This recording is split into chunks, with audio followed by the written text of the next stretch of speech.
এই সরকার জনগণের সরকার, কিন্তু জনগণের দ্বারা ভোট দ্বারা নির্বাচিত সরকার না। আমরা সবসময় চাই, এই সরকারের পাশে আমরা ছিলাম, আমরা আগামীতেও থাকব। এবং আমরা 7ই আগস্ট থেকে আরম্ভ করে আজকে পর্যন্ত প্রত্যেক জায়গায় বলে আসছি যে আপনারা একটা নির্বাচনী রোড ম্যাপ দিন। নির্বাচন অত্যন্ত গুরুত্বপূর্ণ। নির্বাচন ছাড়া আপনারা যে সংস্কারের কথা বলছেন, সংস্কার একটা চলমান প্রক্রিয়া, আমরাও সংস্কারের পক্ষে। তবে এটাও বাস্তব যে সংস্কার আপনারা করেন, কিন্তু বড় সংস্কার করতে হলে জনগণের ম্যান্ডেট ছাড়া সেই সংস্কার যদি হয়, তাহলে সেই সংস্কার খুব কঠিন হবে না, খুব শক্তভাবে থাকবে না।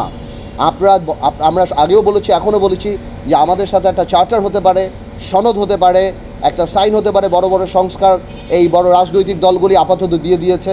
যেগুলি সংস্কার শর্টকাট করে যেগুলি একমত হয়েছে, সেগুলি নিয়ে একটা সনদ করাই যেতে পারে, সবাই সাইন করতে পারে এবং তারপরে এগিয়ে যেতে পারে। কারণ জনসম্পৃক্ত কোনো সংস্কার আগামী সরকার যদি ছুঁড়ে ফেলে দেয়, তাহলে জনগণ তাকে প্রত্যাখ্যান করবে।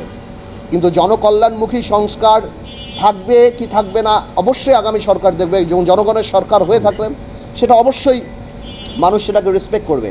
কিন্তু সংস্কারের নাম বলে নির্বাচনকে যদি পেছানো যায়, এবং একটা সরকার, একটা দায়িত্বশীল সরকার যখন বলে ডিসেম্বর থেকে জুনের মধ্যে নির্বাচন হবে, এই ধরনের আনসার্টেনিটি থেকে দেশকে কোনোদিনও একটা সরকার ঠেলে দিতে পারে না।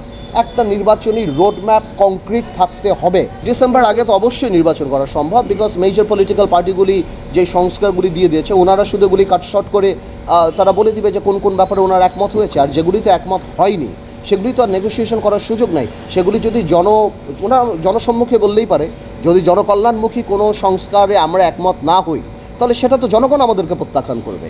কিন্তু তার মানে তো এই না যে প্রত্যেকটা পিন পয়েন্ট ধরে আপনি যদি এরকম পারপিচুয়াল টাইম নিয়ে যাবেন যে সংস্কার কবে হবে, এবং জাতি এরকম একটা আনসার্টেনিটি থাকবে, রাজনীতি আনসার্টেনিটি থাকবে, দেশের ইকোনমি আনসার্টেনিটি থাকবে।